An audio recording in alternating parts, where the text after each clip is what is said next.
Are you guys hear me? See me? Just let me know in my trade room.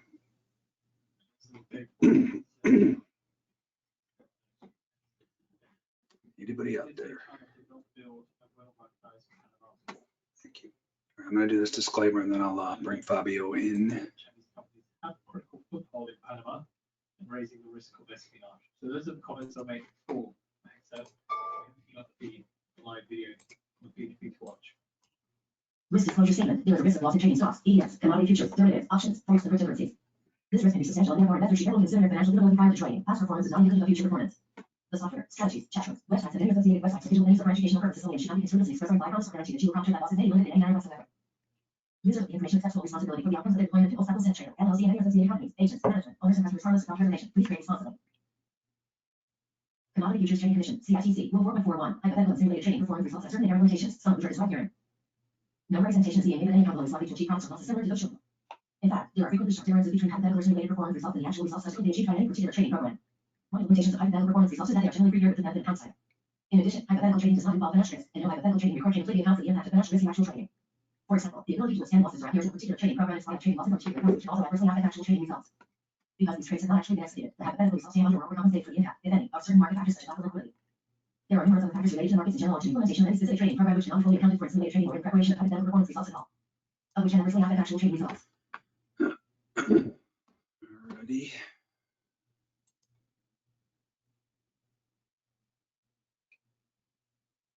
So I will bring in Fabio. Before he presents, let me show you just a couple things here from his stuff today. I'll do this.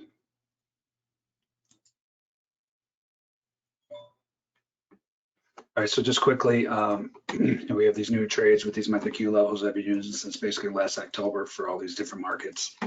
What's great is, there's other services. I use another one too, but MenthorQ has them for these other markets, which are key, like crude, gold, natural gas, soybeans, wheat, copper, silver, you name it. So I actually saw this on my webinar and I missed it somehow, but this is the definition of a sexy GEXI, right? You have the GEX3 level, this is crude. Market moved in, 2 different stop iceberg events that are fade type trades into these MenthorQ levels because we already know that the dealers are going to be hedging there. The dealers, again, aren't the only game in town, but they affect these markets greatly most times because they have to hedge with futures. So when you already know these levels are going to react very likely, then you get a stop iceberg event. Now you got yourself a real trading edge, right? So you came up here, you got not only the buy stops into this area, which are usually rejections. That's a Dumb and Dumber setup, one of my 6 distinct stop iceberg setups. Then you had sell ice. So not only do you know the dealers are hedging here, now you have someone, a bigger entity coming in, selling with their hidden iceberg orders and the dumb money puke, and you can see what it led to. So that was an awesome sexy GEXI there.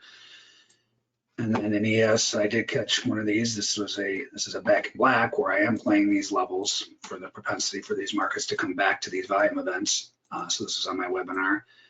This came into the GEX2. I put it on and did one little spike. So these are the reversion lines, these dotted lines. I put on the 2 reversion here, and the stop for the 2 is up here. You can see I put that in there at the time. So I got it in there, took a little heat, back to the zone, out of the zone. So I took this on my webinar, but this is called a back in black trade, a reversion trade that we take, another version of using these GEX levels.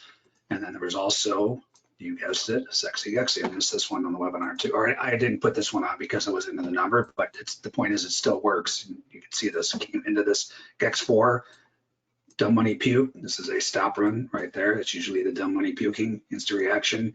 You already know that the dealers are going to be hedging here and the dumb money puke, and there you go. So multiple work today just in those strategies alone. All right, I just want to show that before we get started. Let me make Fabio a presenter because I want to. He's going to help us not blow accounts like I did yesterday, being a complete moron. Already went over it on my AM webinar. Don't want to revisit it again. I already beat myself up for about the last 18 hours about it. All right, so you should be presenter, Fabio. Yep. Can you hear me? Yep. Nice. How are you, Scott? I'm good, trying to navigate these ridiculous, unprecedented markets. Again, I've been trading for 25 years and I've never ever seen anything like this consistently. You know, you get little spells like this in 2007, but never like this, like constant headlines. ES is ripping 60 points at a time. I mean, it's very, very challenging, and that's why you sent me that message about how you can help traders not blow up accounts, and I'm one of them. So definitely want to hear what you got. Yeah, absolutely. And I think let me know if you guys can see me and can see my screen. Yeah, I can see it. So basically, like I think obviously a lot of our users, the biggest concern this week or last week was risk, right? Because over the past 4 years, we've had a lot of opportunities in the market, but the market has really just gone up, right? So how do new traders deal with a market downturn where the market goes down 5% in 1 day, 10% in 2 days, and then of course you have the weekend and you don't know like what's going to happen. So that's why we started developing a series of advanced tools that we call quant models that basically mimic what large institutions are doing, which will help traders look at data instead of a personal bias. So instead of looking for emotions, right? Because I think we all have biases and we all are skewed to the upside. So we all think that the market is going to go up in the long term. And that's when we do a lot of mistakes, right? We want to take the reversal trade. The market has gone down 5% and we want to go back and we want to take the downturn. So the problem is the institutions are not trading like that. They're trading with data. So last week, for example, on Thursday, we saw the biggest influx of capital from retail investors. And then on the same time, we saw the biggest outflux of capital from institutions. So retail investors were buying, institutions were selling. And as a result, on Friday, we saw another big 5% down. And then, of course, now we're in the turmoil of, the tariff talks, the retaliation, and of course, a lot of volatility. So I think like it's very, very challenging for traders that are new maybe in the market or they have not lived through the 2007, 2008, even COVID. But like I think the most important part of today's market for at least the next few months is how can I preserve my capital and how can I use data to potentially make decisions, right? So what I want to show you today maybe some of the things that you guys can leverage. And of course, what I'm showing you here in this slide is the data that you showed before, Scott, which is our gamma levels, right? So we are one of the few companies, and we are the only company that we are aware of that do gamma levels on futures. So we can cover things like gold, crude oil, soft commodities, even Bitcoin, futures, so stocks future like ES and Q and so on. And that's already available to you guys. But what I'm going to show you today is something new that was released a month ago. And I want to focus on this, and then I want to show you how you can build like a routine using this data. We call this the Q score, so the MenthorQ score. This is our proprietary model, and it basically was designed when we were speaking with a lot of retail traders that come into the market and say, today I want to trade ES, and I want to understand if it's going to be a bullish or bearish day, right? Of course, it's impossible to predict the future, but what we can do is we can leverage data to potentially look at the outcome of a trend that is established or look at what the option market is telling us. So what we did is we developed let's call it a scoring system, or like similar to what you see when analysts develop their consensus rating on companies. When you were in the street, I'm sure you were using a lot of that research. And basically, the score typically goes from 0 to 5 on 3 of the variables, and then we have a -5 to +5 on seasonality. And the goal is really to give you an idea of the price of the asset by looking at these 4 variables. 1 is option activity. 2 is volatility, very important because, as you mentioned, the ES has just gone up and down very drastically. If you don't know the volatility of the asset that you're trading, you might have a tight stop loss, and that might basically blow up the account very fast. Momentum, of course, looking at technicals and past price action and volume, we develop like some really complex algorithms there. And then, of course, seasonality. So for seasonality, we look at the past 20 years of data, and we try to predict the next 5 days of price action, right? So we do seasonality on futures as well. We leverage the underlying index behind that. So you don't see seasonality on all the assets, but we do have for the major ones. And basically what the momentum score is really showing you is if it's 0, we are in a very, very bearish momentum. If it's 3, we are in a neutral momentum, so we don't really know what's going to happen to the price action. And of course, if it's 5, we're in a very bullish momentum. Seasonality, -5, very bearish seasonality. 0, obviously no seasonality, so there's no signal that can be derived by the seasonality. And then 5, high seasonality or like bullish seasonality. Volatility, if it's 0, it means that we are in a very low volatile environment. That's typically good for standard price action. When we are at 5, like we are in this time, very high volatile environment. So although it can be very profitable for a lot of traders, it can also be very dangerous because you might, in one candle, you might blow up all your stop losses and you might even blow up your account potentially with these moves that we've seen in the last couple of weeks. And then, of course, the option activity, right? So we're trying to look at option to see if we are in a strong bearish sentiment with a 0 score or a strong bullish sentiment with a 5 score, right? And then basically, how can we use these scores? So first, if you are bullish or bearish on an asset, you can look at them for trend confirmation. So is the data telling you that we are in a bullish market? If so, then of course, this is confirmation on your strategy. Is the seasonality telling us that it's a good time to go long asset or go short an asset based on seasonality? Are we encountering volatility? So are we accounting for volatility, right? And are we going direction? Are we selling strategy? Are we selling options? There are different ways you can play the market. And of course, like the option market, which is really important because some of the flows that you see, like you mentioned before, those are pretty driven by option data, right? I'm gonna go through an example that we sent in our newsletter last week, and then we can go into the data and we can show you in the platform. So essentially, this was what I was mentioning. This was news from last week.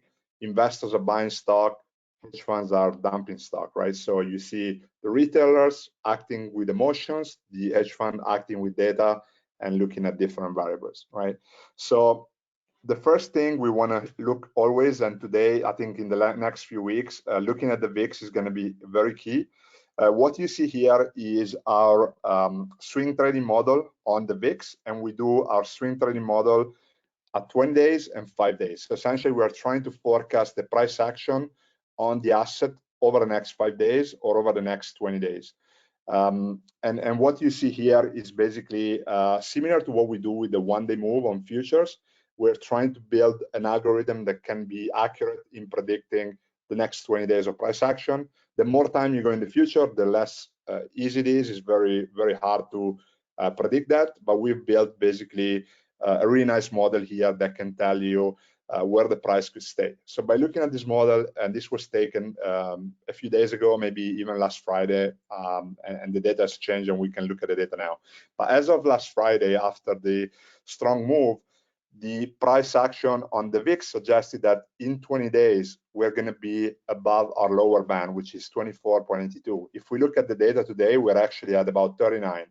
So again, we are very, very bullish on the price of the VIX, but that's obviously negative for the market, right? So we are forecasting that the model is going to show us that if the model is successful and we have an 87% success rate over the past 100 days, that volatility or the VIX price over the next 20 days could be above, in this case, 24, but we're going to look at the updated data that we have from today, which is much higher. So that tells you that if you are playing the market, we're going to be in a very, very volatile market for at least the next 20 days, unless the data changes, unless news comes out and we see a volatility stabilizing, right? And if you look at the 5 days, I think this is a bit higher. I don't think you can see it from here, but basically, this is what the model is telling us, right?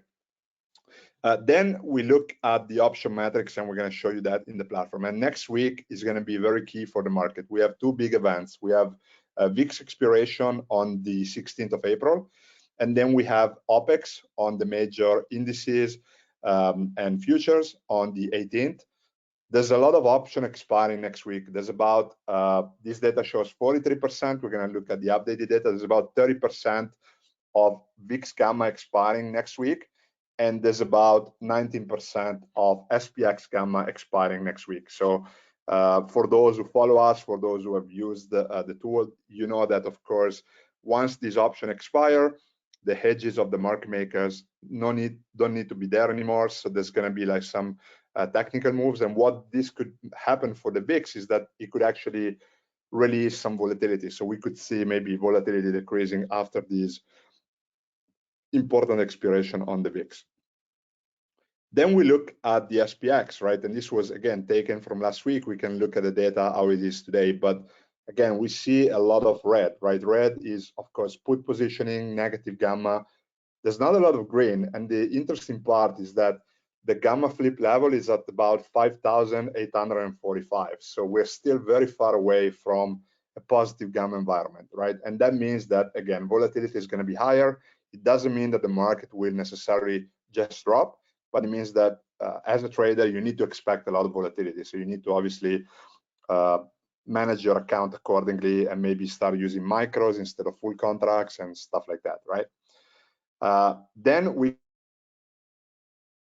I'm going to go into the platform, Scott. It's probably going to be easier. So let's go into the dashboard. So first of all, let's look at the updated data from today on the VIX. So as we saw, 36%. So we saw some reduction in gamma expiring next week, VIX expiration on the 16th. Here we also see the level. We have a very important level of 55, and we can see how this was a very big inflection point for today. The interesting part is looking at the skew. This is very interesting because although we are at a very, very high volatility, the risk reversal skew, which means the out of the money volatility of option and the difference between 25 delta puts and calls, it's very skewed towards the put bias. That means that I think a lot of people are actually bidding more on puts, meaning that they might think that the volatility will come down. So they are betting that obviously the price of VIX will drop. So that's why we see a very big like put bias right here, because of course VIX is at 57, is very high. So the market positioning maybe believe that the price could go down, and so they are bidding on the option side right there. So very important indication there. If we look, let's go back to SPX. Of course, with SPX, our Q score is very negative across the board. We have really no seasonality, so we don't have any like clear signal on seasonality. We also have our gamma exposure here, and we see like all this pile of like negative positioning. And of course, as we saw, the high vol level, which is really the gamma flip level, is at 5,845. So we're still like in a very heavily put related environment. And we can also look at the matrix right there, and we can see that all these exposure, all these like red across all expiration for the next, almost the next year, basically. So which is obviously worrying. And of course, for next week, we have about 18.7% of negative gamma expiring on the, 17, not the 18, apologies. And then of course, we can also look at the model. So in this case, the SPX shows us a bearish stance by looking at the model, the swing model. So the swing model, which had an accuracy of 82%, shows that the price of SPX in this case should close below 5,514 in the next 20 days for it to be successful. And then of course you can look at different data around the past, and you can, and this can change every day, of course, and you can access this data. But the interesting part was the Q score. So let's go and see how, as a retail trader, you can use this at your advantage. So our emotions are, of course, bullish typically, unless you are a scalper that you benefit from both direction. But let's look at, for example, our option score, right?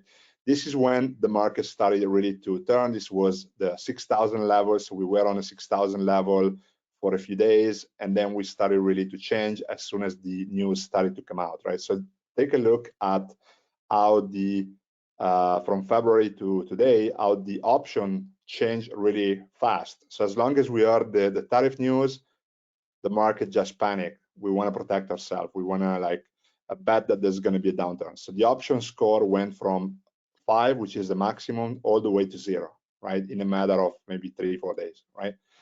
So we were here, and we could have ridden all the way down here. And of course, now the option score is still pretty negative. We saw kind of like some changes last week when we had some news activity, and that kind of coincided with this short rally, but this was really halted very fast right here. So nothing really to show there. And then of course we can use our momentum score. So again, like this is when the market started turning. The momentum score went from very positive to basically almost zero in a matter of a few days. And basically this is the price action again.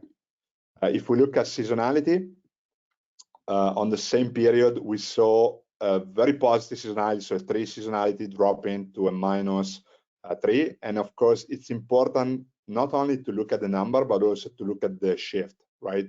So if you come in the morning and you just look at the data here, you might not find some interesting insights. So make sure you come in and look at the chart and look at how the data change from one day to the other one. So if we see like very strong shift from a very positive seasonality to a very negative seasonality, then we can see how the price could have reacted there. So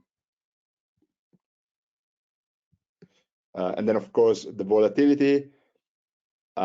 Typically, this can help you define a plan, whether you're looking to sell options or buy options, but it typically also is an indication of, hey, volatility is getting very expensive. So maybe the market is really looking at protecting themselves, or maybe looking at taking some bets. And of course, once we reach here, we also could have combined this with the other scores to get an idea where the market could go, right? Let me know if that makes sense.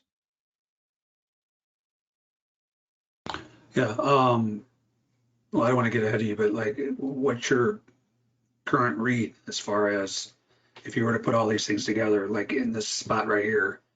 You know, again, these aren't normal market environments because there's a random headline every 5 minutes. But if you were just headlines aside, if you were to make a guess here, or educated probability guess based on your stuff, what do you see here? So I would be very cautious. I don't think we are at the end of the circle, right? The market, of course, like could be like we saw yesterday, +4% and then -1. So like it's really like the market could go really fast in either direction. We could even see like a 5%, 7% rally, right? Just out of the news. But the problem is that this thing is not over yet. So if you know, just by looking at the option chain, this is like positioning for the next 6-7 months, right? So this is like the market really betting that this thing is not going to be over anytime soon. So I would highly monitor this data, and this could change very fast. It could be like, hey, there's no more tariff, and now the market kind of comes back, right? But as of it is now, I would be very cautious. I would look at volatility trades. So looking at, for example, VIX and how that could change, because of course we know that the VIX is always can move very fast and is mean reverting. So monitoring, like for example, what happens next week, and we're going to cover that next week as well. But monitoring that is very important because the VIX is really like at a very high. I think I don't know if it's higher than what it was in COVID, but we haven't seen a 55 or 57 VIX in a long time, right?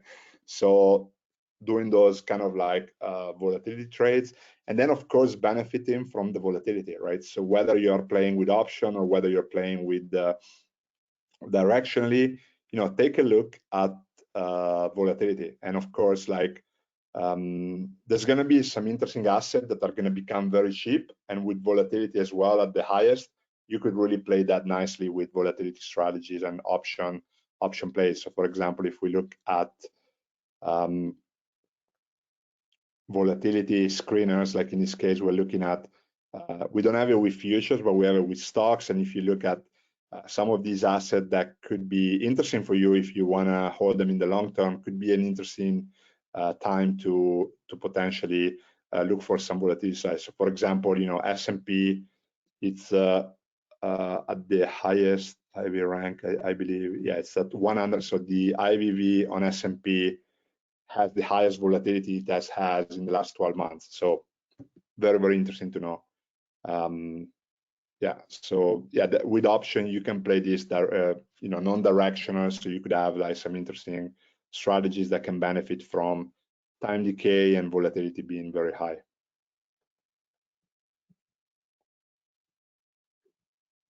And the other thing I would say for futures trader, monitor also the liquidity. So within the CTA's model, just keep an eye on what the CTAs are doing. So you see this massive drop in CTA's positioning. This is not like a leading indicator, meaning that it's not going to tell you where the market will go, but it's going to potentially accentuate the move. So if we see like a very, very strong drop in CTAs, you can see how the market kind of drops heavily. And for those who don't know what CTAs are, they are like quantitative funds that typically react to technical signals.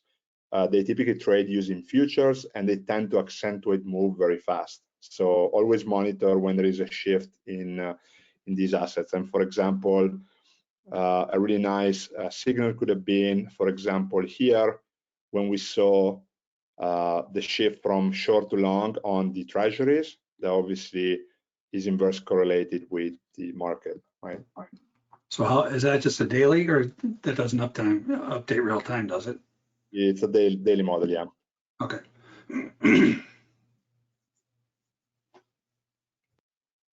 Yeah.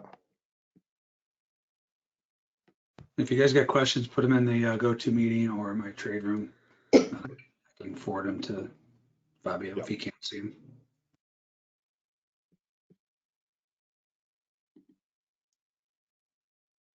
Yeah, essentially, and the other thing that you can also, so if you are day trading, we also have intraday updates, and what you can see, and let me take you an example. I'm going to use Tesla as an example, right? So let's look at yesterday price action, right? And then we can also look at some levels yesterday or from today actually. So if we see Tesla right here, this was the strong opening from yesterday and all the way down close to -5%, right? So the morning was very bullish overall across the board, right? But let's look at what the data can tell you, right? And what option data can help you tell you. So let's go into our intraday snapshot. So we provide 14 snapshots per day. So it's about one every half an hour, right? So every half an hour, you have a refresh of the levels that you can access also on Bookmap, for example, but you also have a refresh on the model. So let's go and look at the beginning of the day. So you see here, you have the different run for the day. So you can replay the day and see some interesting things that happen. So let's just go to our 9:35 snapshot. So this is the first snapshot that we take. This is available to you about 15 minutes later. So you will have this data around 9:50. This is looking at the changing gamma compared to the previous close. The snapshot that you see is the 7:45, which has the updated open interest. So we run the model at the beginning of the day when the updated open interest from the previous day is available, so that you get an accurate view of the gamma regime for that day. And then we rerun the model at 9:35.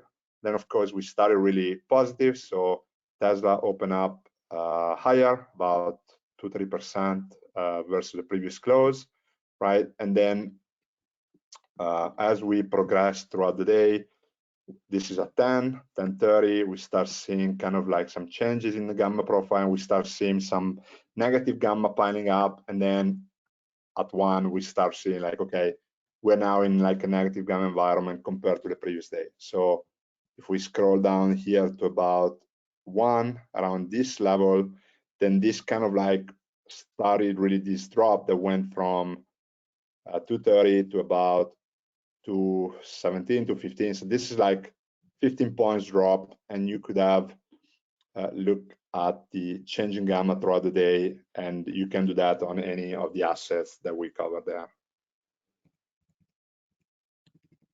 So how do you do it on Bookmap? I mean, do you have to just, obviously with the price lines, do you have to go in and you have to refresh it? Does it refresh, or what's the process there? So on Bookmap, you have, so we don't have intraday levels for futures. We have it for stocks, ETFs, and indices. So if you, for example, were trading QQQ on Bookmap, you could use gamma levels intraday, which is one of the models that you have in the price line setting, and then you can simply update, and that would basically give you the intraday levels that we have for each of these snapshots. So for each of the snapshots, you would have some levels that could change throughout the day. On TradingView, we also have our intraday indicator. This auto updates as well, so this basically will update for you guys throughout the day. You just need to refresh. So if you see this message pop up, just update the indicator. Unfortunately, TradingView does not have an API, so we cannot feed the data like we do with Bookmap. But basically, essentially, this would tell you this snapshot right here. So we are at 12 Eastern, and basically we're going to see updates coming in, and we can refresh it, or we can remove the indicator, add it again, and basically we can see the data updating. Yes. And that you have the futures updating in TradingView, right? Yeah, so for example, for futures on TradingView, what you can do is you can, if you want to use the intraday levels, you can actually come here and you could, for example, here we have only our intraday levels. We could actually convert our SPX intraday levels to yes by simply clicking here, or we could do, NDX to NQ, or QQQ to NQ, whatever that might be. And then if we go now on SPX,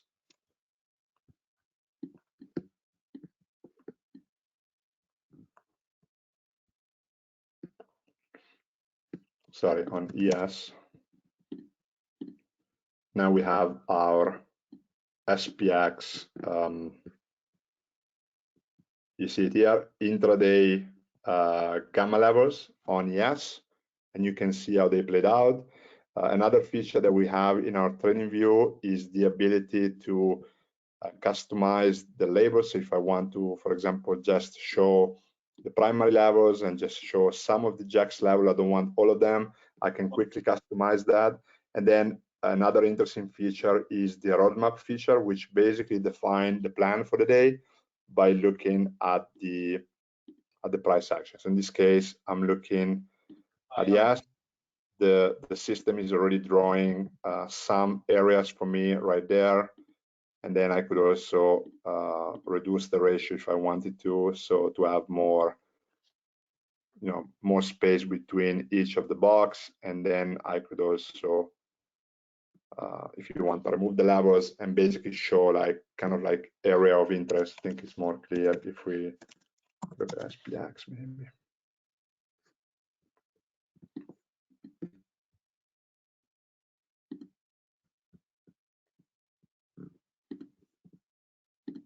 Yeah. So it's essentially making it easier for you guys to potentially identify potential target areas or areas where you want to stay out of the market. So in this case, I could have one indicator drawing my roadmap. And of course, once the price reaches some of these areas, you might decide, okay, maybe there's a breakout of the level, or maybe there's like a reversal and we want to take that. And they are based on gamma levels. So they're not based on any support or resistance. They're based on MenthorQ gamma levels throughout the areas. And of course, like, let's imagine that you are on a long trade and you start seeing this clustering of level, there's going to be a strong reaction. We have our one-day max, we have our core resistance. So it's going to be hard to kind of break above these levels. So maybe that could become your target price, target level, or maybe that could be an interesting reversal trade like we saw here on this case. So the question, I think you just answered, what do the roadmap levels indicate? Yeah, basically the roadmap is essentially like before when we were doing this and we were basically just showing the level. Most often, if you are a futures trader, you want to define your areas where you want to be in the market, out of the market, or where you want to see for a potential reversal. Like for example, let's say that I'm interested in trading ES and I know that there's an important level, the one-day min, and there's an important level, the one-day max and the core resistance. So I might want to draw something like this where, okay, if I'm on a trade right here, this could be my target area, because I know that if the 1-day max is accurate, it's going to be hard to breach, or if we breach, we're most likely going to close below the 1-day max, right? So if I went on a trade long here, then my target could become this area. Well, obviously it doesn't have to be the cent, but could become this area, right? Or let's say that you are planning for a downside move. You know that there's going to be some sort of reaction around this area, so maybe you don't want to trade in the box. You might want to trade outside of the box, and then you have your next box. So we trade from box to box, and the boxes are defined by combining gamma levels. So what we do with the indicator is essentially doing the same thing, but automatically. And basically what you can do now is you can also manage the ratio, meaning how big you want the boxes to be. So if you increase the size, and of course this becomes different. Let's keep it to 1 now. And then if we remove the levels, now we have, for example, the same kind of picture that we had before, where we have our JAX levels here, we have our 2 levels behind there, and we have our clustering of levels above here that could become your target. Or if you're looking for a breakout, you might not want to trade in this area, but you might want to trade if the price breaks to the upside, maybe after the box, because we don't have any other levels after that. Right. Another question here. If Fabio, please could you explain a bit about blind levels, blind spot levels, and how they might be relevant in this market? Yeah, absolutely. Bring the blind spot indicator. Okay. So first of all, before we go into blind spots, let me actually bring in the end of day gamma levels, and let's look at some price action from today, looking at ES and NQ and looking at the VIX. So I think because the VIX is so high, it's going to be very key for you guys to monitor what the VIX is doing. And we can do that easily by doing this. So if we have the windows right here, and here we open the VIX.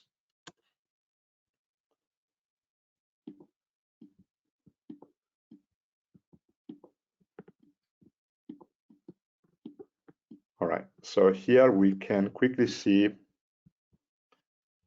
let me just add just the primary levels, let's make them red. Okay, so today we were, we were here, right? So big down move in the morning, we saw the market drop, of course, the news about China, retaliation, all of that. And we were, let's go on ES here.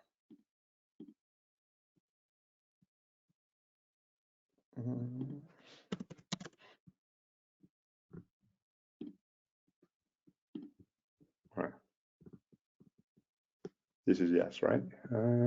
Yes. Sorry for that. All right. So we were at a very important level. In the morning, we touched our put support, 0 ETEs, and our 1-day minimum. This was, my time is in European time. No, this is actually in Eastern time, so about 7:40 in the morning, right? So then we saw a big move to the upside, but let's look at the VIX now, right? So we mentioned that we had this very big 55 level, right? Which is the core resistance.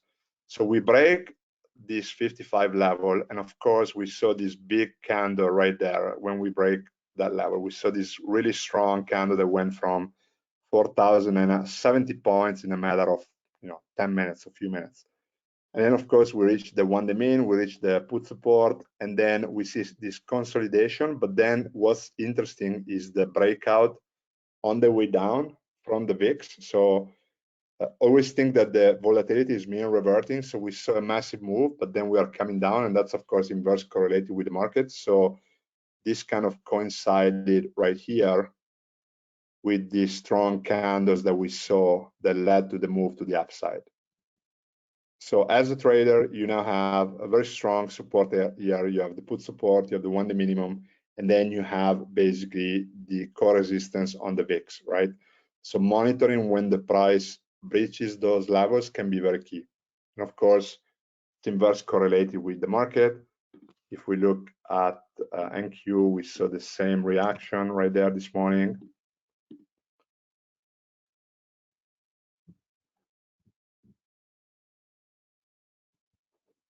So we saw the break of the put support here to the upside and the strong move that was 500 points in a matter of like maybe 30 minutes.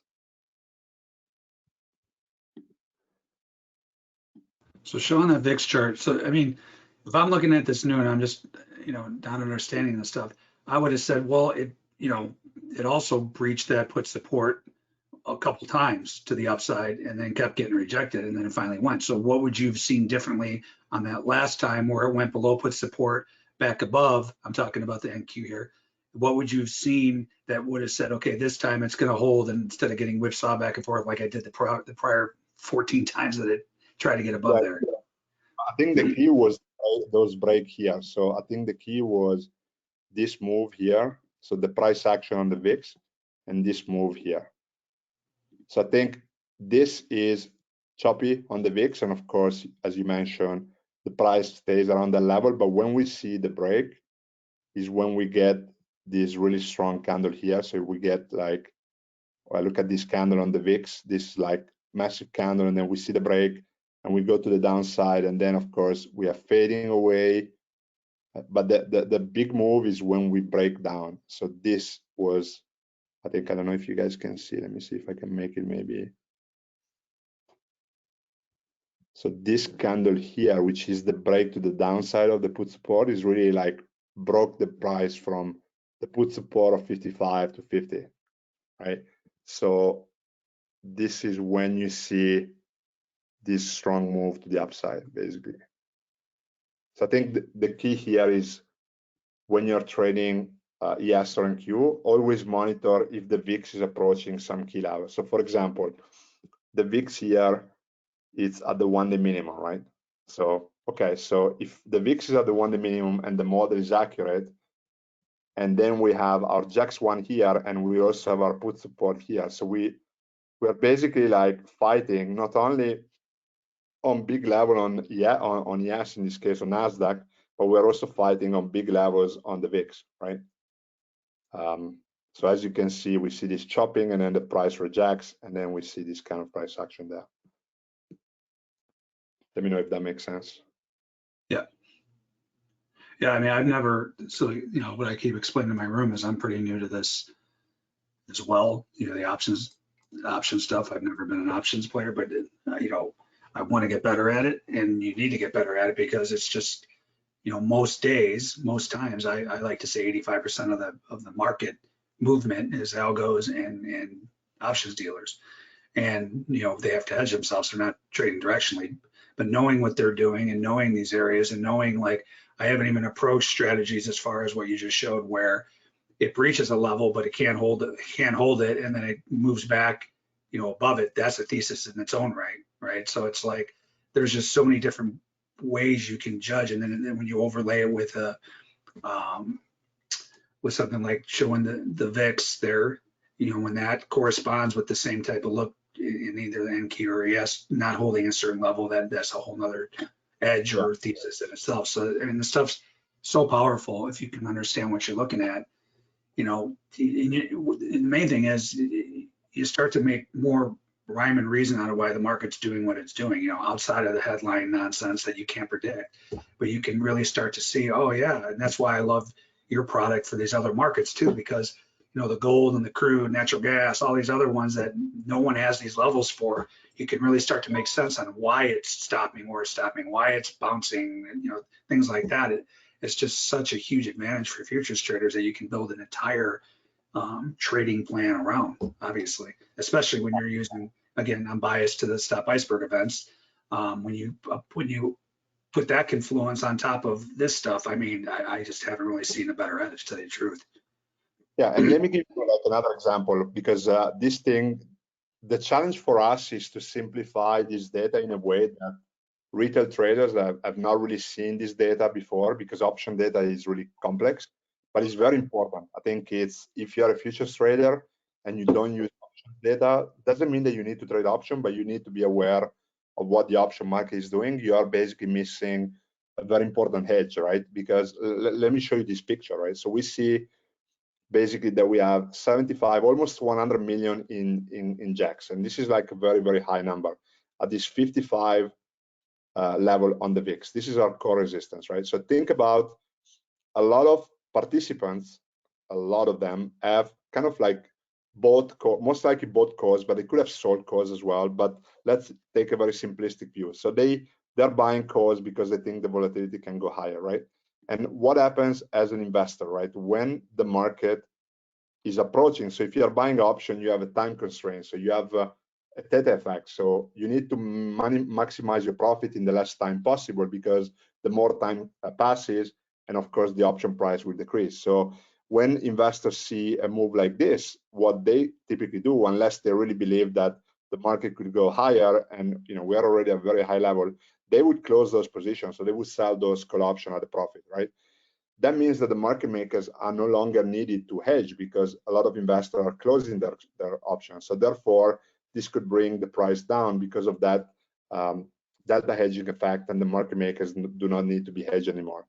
So when you see like a very important level, like the core resistance, for example, and you see like these values right here, when you look at the charts, you know that something can happen around that 55 level. Of course, we break it. It doesn't happen immediately. We're at 57, but we then go down and retest it. So the important part is like, that there's a reaction there. So the market breaks, probably like a lot of the positioning has been closed, and we can see in the intraday snapshot as well. And then basically we break down, and that basically triggers like this ripple effect on the NASDAQ, on the S&P, on all the assets that you trade. Okay, got another question here. Kind of what you're just talking about. Is it possible to explain the VIX correlation with SPX a little more? That confused me, but I can see it's really relevant and would like to understand. Yeah, absolutely. So basically, the VIX, for those who don't know, it's really is an index that is created based on the options, and I believe it's a 30 days option on the SPX, and it's basically a fear index, right? It's really describing the fear in the market. So whenever you look at an asset, there are three types of volatility that you can have. One is historical volatility, which is basically, if we look at the data, is what you see here. So in this case, let's take again SPX. Historically, the SPX has an historical volatility of 28.37%. Then you have, this is like by looking at the past price action. You look at the past price data, closing data, and you calculate the volatility, right? Then you have a forward-looking volatility, which is driven by the option market, right? And is one of the variables that obviously you use to price option, which is implied volatility. So what is the market thinking that the volatility, forward-looking volatility of SPX will be? So we're now at 37%. So clearly you see that implied volatility is already much higher than historical volatility, right? And those things tend to mean reverse. So historical volatility and implied volatility tend to kind of like move together. But when we see those spikes, we know that volatility could potentially contract in the future. But then you have, the volatility of the market, which is the VIX, right? The VIX is really telling us what is the volatility of the market. So if you know how to read the VIX, and we can go into a daily chart and just look at the one day price, and let's actually look at the monthly chart. You can start analyzing if a VIX is at the high level, if a VIX is at the low level. So here we have 2008 credit crisis. The VIX reached almost 100. Here we have our COVID, right? We were almost at 80, and now we are, this was 2024 when the Japanese yen carry trade happened, and this was where we are today. So clearly you can see that we are in an outlier position. So looking at the VIX is very important, because again, the VIX can decrease very fast, but it can also get very high. Why is that important? Because that means that the option market is pricing more moves, and that could be first an advantage for you, because you could benefit from the volatility crash by looking at option strategy, but also you could look at inverse correlation. So typically the S&P 500 moves in the other direction of the VIX. So if the VIX goes up, the S&P goes down, the NASDAQ goes down, and so on. That's why we look at the VIX, and we look at gamma levels on the VIX, because if we are day trading and we know that the VIX is approaching a very important gamma levels that could become a reaction area, and the price bounce off that level, then if you are trading in ES, it's very key for you to know, because you could actually trade in the opposite direction. I hope that makes sense. So give me a real-time example if you can here, like look at NASDAQ. So would you have seen something here? So came up to GEX1 right now, and you can hear there's tick exchange firing off. Came up to GEX1, and you might not see something, right? There's not something every time, but came up to GEX1, kept testing it. Is there anything that you would have seen here in NQ at GEX1? And it may have changed. I'm looking at my book map, so I don't even know if this is the current GEX1. I'm assuming it's pretty close. Is there anything you would have seen that told you it's not gonna, that it's gonna push through like it did? So do you even have GEX1 here? Because I'm showing it on my, I mean, again, I know the book map doesn't update real time, but Yeah, I have GEX1. I can show you my chart too if you want, but it kind of bounced off of it for the literally last hour, and then it just pushed through here. So would you, yeah, right there. So see how it kept bouncing off of it? Like, could you have seen, did anything show you here in the VIX, for instance, that it might push through here? Yeah, so first of all, GEX1, because it's not core resistance, doesn't mean that it's not relevant, right? So think about when we look at this chart, these are like the biggest gamma levels that we see. And of course, our core resistance is right here. So it's at 20,300, right? But our put support is this one. It's 17,600. But as you can see, this 800 and 750 level, which one second, let me see. Am I looking at the right data? Yes.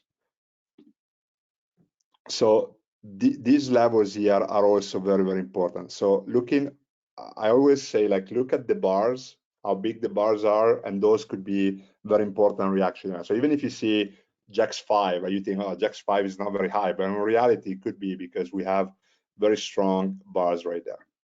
So if we go back here, our GEX1 was 17,500, right? We had our put support all the way there, right? So I believe our GEX1 was, so our put support is this one, and our GEX1 was right below this one. So maybe one of these levels, right? So what we see here, first, GEX1, very important reaction area. Second, we have put support. So if you look at the bar right here, just look at how wide compared to the other levels is. You can also look at correlated assets. You could look at QQQ, you could look at NDX as well, but just by looking at that, so you know that GEX1 becomes a very important reaction, has been tested and retested, and we don't break through this area, right? So this area, very hard to break. Above this area, you have another GEX level and our one-day max, right? So of course, you know what that means. The one-day max typically tells us the maximum range of the price for the day, right? So if you are thinking on a long position here, you know that you have this area, this maybe 80, yeah, like 80 points or something like that to go before there's another reaction. On the opposite side, if you look at the down area, you have a much wider range. So you have GEX1 to potentially GEX5 right there, right? And then if we look at the VIX, right here is when we start seeing the strong move. So we went from put support 0 DT all the way to GEX1. But then when we start approaching important levels on the VIX, so we have GEX1 on the VIX and one-day min on the VIX, right?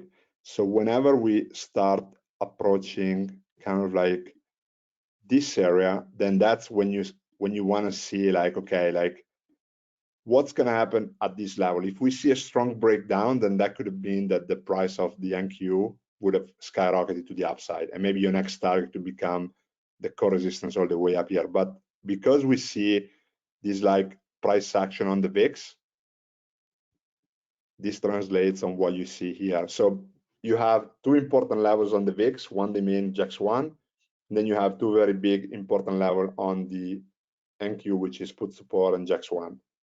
So as a result, the price is not breaching, and it doesn't mean they won't, like, you know, like, let's see what happens, but, you know, you have this like bar charting of levels. And this obviously is very dangerous for traders because you might get in at the wrong time and you get a strong move to the upside, to the downside, and you might be chopped out very fast. So yeah, I don't know if that makes sense, Scott.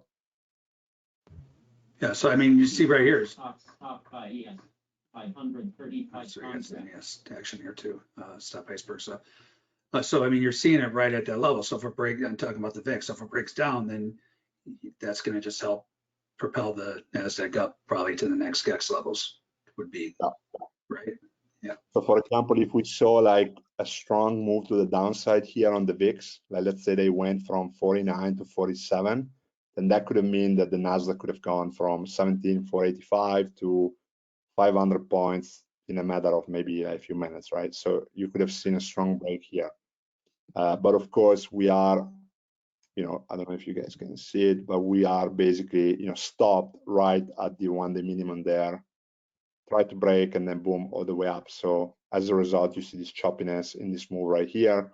So I think looking, so like now could be interesting, you know, we see the break of the 1-day minimum now. So maybe now we could see this move just by looking at what the VIX is doing. So Right. Yeah, this is something I haven't looked at either. I mean, keeping the VIX up like this with these GEX levels. I mean, I actually forgot that, you know, everyone is always talking about VIX expiration. I forgot to even watch these levels on the VIX, which isn't, again, you know, I'm a profitable trader and people could be profitable no matter what they're using, but it's like, I don't have all that, I'm not looking at all the information. I want to know, I don't want to confuse myself and overanalyze, but you know, the important stuff, like you need, this is stuff you need to keep an eye on to stay out of trouble, right? Like knowing what the VIX doing if it's breaking these important levels. It could eliminate one side of the market when this is happening, right? So instead of like shorting some of these areas I usually short, I could say, well, wait a minute. I mean, I understand it could stop right here and turn around like anything else, but it's just information that you really need to understand to, you know, to be able to put on the highest probability trades. And that's the key word, probability, right? Nothing is guaranteed, but you know, you just put yourself in a great position knowing these areas and when they're holding, when they're breaking, and then applying it to these other areas for the futures, for the E-mini futures.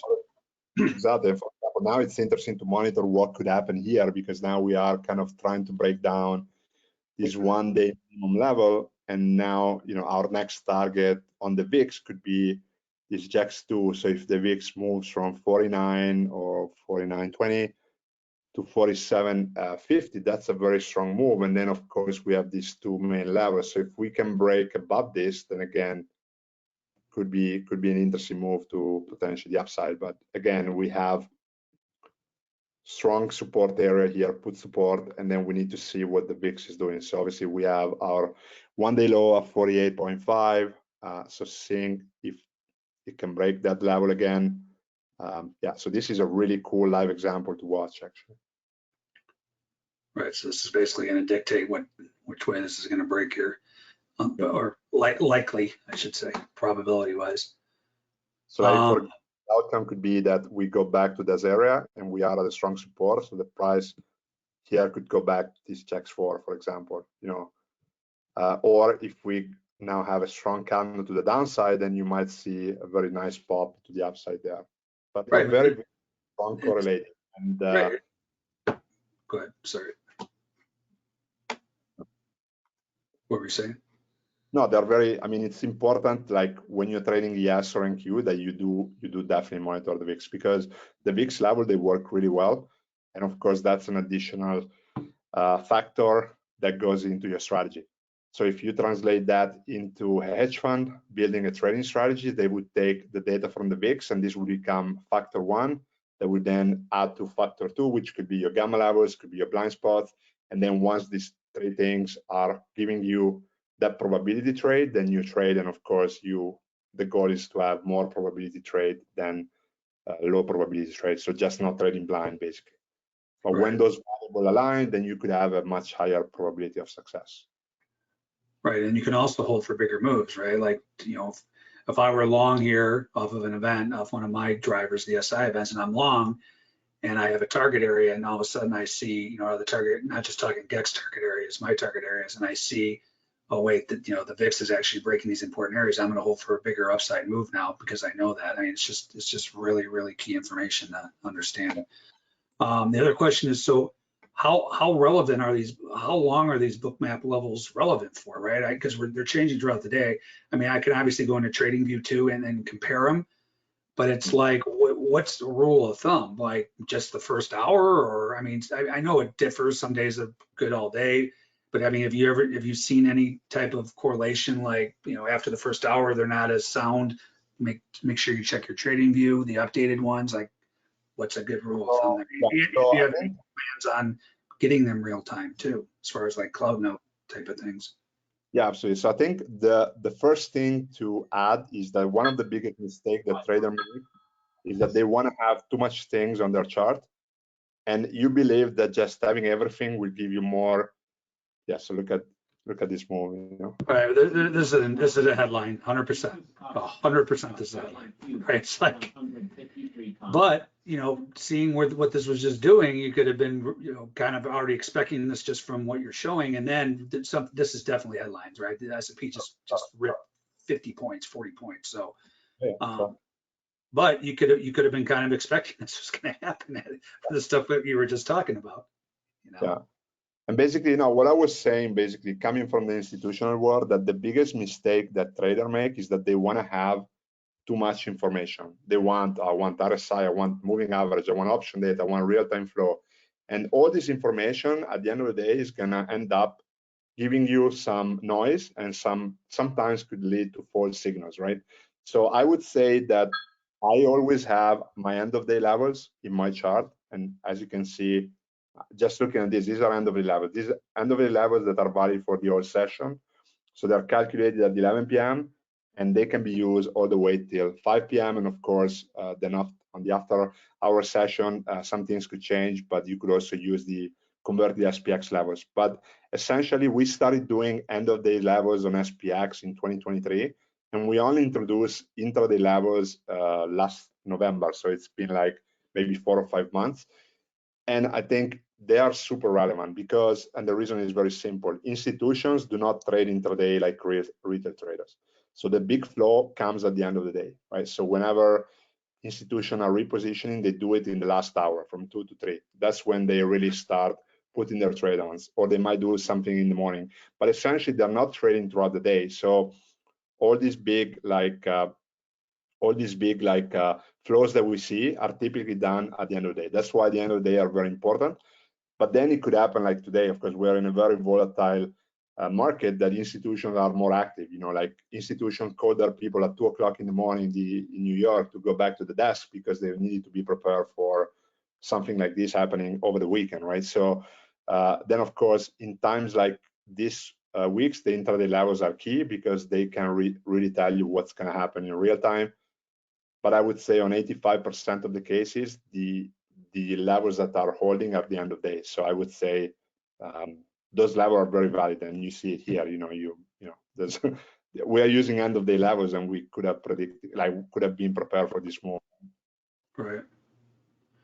That was kind of weird though on the VIX. Like, why did I was going to ask you, because the whole time you were talking, it was just sitting right around 49, like for 3 minutes right after this rip, and I was like, well, this is telling me that this rally might not be sustained. And then all of a sudden the thing just drops in 1 second. So why did that not update real time? Any idea? It's through trading. Maybe I don't have the real time on the VIX, huh? Maybe that could be the case. Okay. Yeah, because I was sitting for a while. And yeah, so I definitely have real time on futures. I don't know if maybe I don't have the real time on the VIX, but yeah, that's okay. Yeah, could be. Okay. Yeah. Let's see if there's any. Sorry, this thing keeps. So this was not, I'm not seeing the news, but I mean, I've seen this enough. And we got the FOMC minutes, by the way, in an hour, but I've seen this enough. That was 100% news. The volume spiked to 3 times normal too in S&P for the 5-minute relative volume. Let me see if there's any other questions here. And then there was one question on blind spots. Maybe I can answer that one.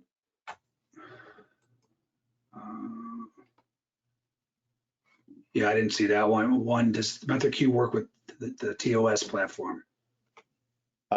So we do have an indicator for TOS, but the problem is quite manual, so it's not the same as the one that you have on Bookmap or the other platform, because Thinkorswim doesn't have an API, so it's very challenging for us to integrate through that platform. So we do have an indicator where you can plot the levels, but you would need to manually add them, so it's not the best idea.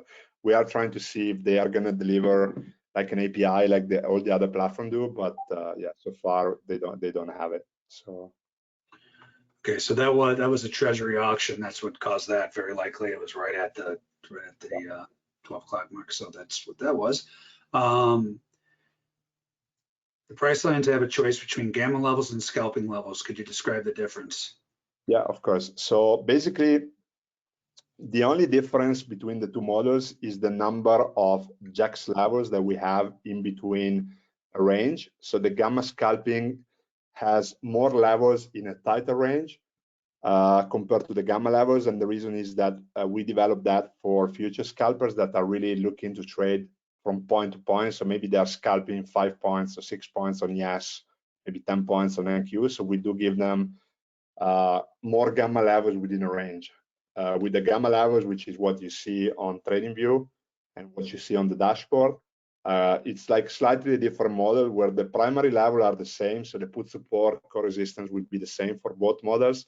It's just the number of the JAX level would be different. So you might see JAX1 in a different position because we are using a wider range on gamma levels versus gamma scalping.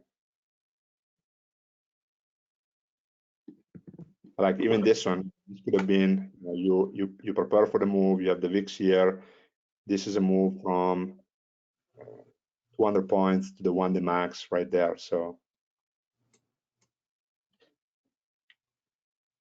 Right, that's a pretty sustained move where you're going to get all the energies to get up there. This is what I use for my other, when I talk about my other areas too. Like the energy is to get up there, and then when it hits these areas, like there's really all the buyers are basically exhausted, and then you got these hedgers coming in the other way. So that's kind of what we're seeing right here. So that was a quick reversal. I'll show something too before I hop off here. Any other questions? Is there anything else you want to cover, Fabio? Maybe I can talk about I know there was a question about blind spots and maybe the importance of it, right? Yeah.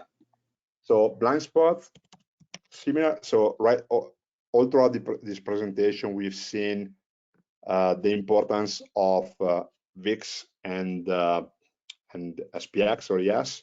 But what about like looking at correlation? So think about the market does no longer move in isolation. Everything is connected. So a move in Chinese stocks would have an effect on US stocks, or a move in NVIDIA would have an effect on the NASDAQ. So what we do with blind spots, we leverage gamma levels on correlated assets, which could be, indices, could be ETFs, could be commodities, right? And then we try to calculate those areas where there's going to be a reaction. So let's imagine that we're trading in the NASDAQ, right? Similar to what we've done with the VIX, we need to monitor what's going on NVIDIA, what's going on Tesla, what's going on the Max 7, right? Because a move in Apple would affect the NQ. So if you're trading NQ, you need to know what Apple is doing. If there's earnings on Apple today and suddenly strong earnings come in, there's going to be a move on NQ, right? Or if Tesla does bad sales, and there's going to be a -5%, then NQ is going to be affected, right? So essentially, this is time consuming. And again, time is money, money is time. For a trader to be able to access all this data and focus on all this data without getting noise is challenging, right? So what we've done is we built an indicator that looks at that data for you and basically plots in a chart of, in this case, NQ, the reaction areas that could be in place by looking at correlation and by looking at assets that could affect the NQ in this case. So if we look at blind spots, again, you have your gamma levels, right? You have your blind spots levels, and you know exactly what are the areas that could be at play. So just simply by looking at the blind spot, break of the blind spot, we are all the way there. And then of course you combine that with the gamma levels, you now have price target where you could potentially go. Hope it makes sense. Yeah, definitely. Okay, anything else you want to cover? I think, I mean, yeah, we saw some really good examples how the level plays out. So yeah, I think, yeah, it was great. Let us know if you have any questions, guys. Just want to show something here. Any other questions, guys? Type them in quickly.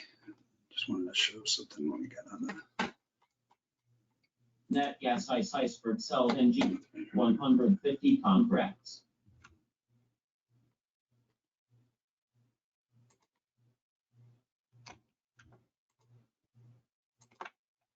I lost my zone, but I just want to show something here. The zone's not 100% accurate, but let me just to show you guys how this stuff lines up with what I'm looking at with the MenthorQ levels. Let me take this back.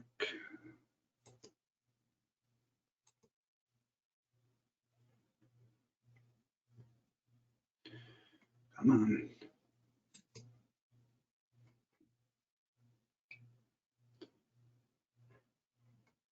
Actually, if you could release your sharing, I don't know how to do it here. Sure.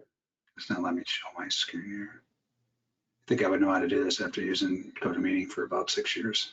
One day, That, yeah. That should work on. Why?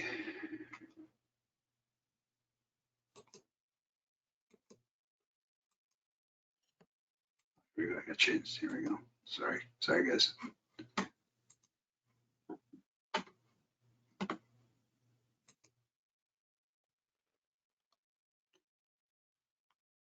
This thing takes forever. Okay, you guys should be on. You see my screen? Yep. Yeah. Okay. So this is right when we got on the webinar. Again, this I had to, for some reason, I exited the zone on accident. Right when we got on the webinar, you saw this. We call it. So we have a trade for this called the sexy Gexy. This is where I'm jumping in these trades right at these MenthorQ levels, right? So, you know, guys like Fabio, they trade these levels just, I don't want to say blindly, but they're not looking for, you know, that extra. He should be, but maybe I'll talk him into it one day. Looking for this extra information, right? I mean, it's good to see, you know, the dealers are going to be hedging here, and you see big buy ice come in. Again, I drew this over here and started right here. So this is right when we got on the webinar. And you can see that thing just ripped from here, right? And then I actually took it back in black here, and this was what I was talking about. So I took a trade here, and you could see when it bounced off X1, I was playing for a move back to here. Well, it kept testing and testing and testing. We were just talking about this. If I was watching the VIX, I could have said, you know what? All right, I'm out of that. I'm not going to wait for a full stop out, but I did stop out of that trade. For that, again, I play for moves back to these volume events too, off of GEX levels and other areas. So that this trade, of course, I didn't take. That was an instant huge winner. This is 200 straight points up to the GEX one. But what you see here is when this, and I did take this trade right when this just happened, right? So you can see this was a huge stop run into that auction, 10-year note auction. So I'd stopped out of that trade I just talked about, but then I turned around and I saw it was, you had this area and then it was running into these GEX levels. So I put this trade on as a sexy Gexy. Again, sexy Gexys don't have to be exactly on the area. So it came up to here, I put it on, my stop's just right here, and you can see the move I got out of some put support, and I still have one on, right? So this is what I'm talking about such an incredible edge. These areas alone are huge edges, right? And then when you put in, you know, the dumb money puke, and this is called the Dumb and Dumber, one of my 6 distinct setups. So it's like you're applying this confluence, which gives you these incredible trades. So you saw that one there that I took, one I did not take. Obviously should have, would have, could have, but this one was right into the GEX one, right? So yeah, I mean, the stop run was. And if I can add to that, Scott, what you're doing manually is essentially creating a quantitative strategy, right? So you had your strategy, which was obviously iceberg and all these setups that you have. Right. And then we started coming in to help you improve that strategy, right? So you're not changing the way you're trading, you're adding some accurate data that can help you then now get an edge, because your strategy works, but what if you can integrate that with additional tools and additional factors that can then help you maybe stay out of one trade that would have been a loser and help you get in a trade that would have been a winner. So exactly what you're doing is exactly what large institutional hedge funds are doing, which is taking data like you're using there in an obviously automated way and creating signals that then translates into buyer, sell, and basically levels that you basically plot in a chart. Right, exactly. That's exactly what I'm doing. I'm using real-time volume information with these incredibly powerful areas, right? So you can see this thing came up. Granted, this was a huge, this stop run covered, you know, it was almost 1,000 stops. It's covered, you know, 30 points. But if you're watching this, you're like, okay, because by the time you even came over here to click, the market was already up here. You're like, you know what, this is a stop run. This is a sexy Gexy that I've learned from Scott, or this, and this is a Gex level that I learned from Fabio. I'm going to short this, the stop, so that this is the zone drawing tool. It tells you exactly where you're wrong as far as these events. So if I was watching this, I did do this on the NASDAQ. I didn't get over it, yes, but you got the Gex one, you got your volume event. You can have jumped in right here. You know, and this thing just moved back down 40 points in a heartbeat, right? So it's like knowing this information with this information, I just haven't seen a bigger edge, right? So that's what this is. That's what we're doing these webinars for. But pretty incredible stuff, Fabio, and you explained it very well. Again, you explained it very basically, which is what I need when we're talking about the option stuff or anything for that matter. And I do that for a reason too, right? I make my trading very simple so I don't confuse myself. And you know, adding these Gex levels is not going to confuse you. You're going to know these areas where the dealers have to hedge. And then if you get a volume event on top of it, now you're talking about a real quantified hedge. Yeah. All right, great. Well, that was a great webinar. I will repost this. I'll put it on YouTube as well. And you guys will get the recording. But awesome. Let's do this again soon. Yeah, anytime. And let us know, guys, if you have any questions, send them to Scott. And Scott send me the question. I can reply to you guys. And yeah, but I think, you know, as a takeaway, just start using a lot of information and data, because these times are going to be very driven by emotional trading. And of course, you want to like take those emotional away, because that could lead to maybe a lot of mistakes that you would have not made if you had tools like what Scott is using or some of our tools as well. So I think, yeah. Oh yeah, if you're trading on emotions, you've got absolutely zero chance in these markets. Zero.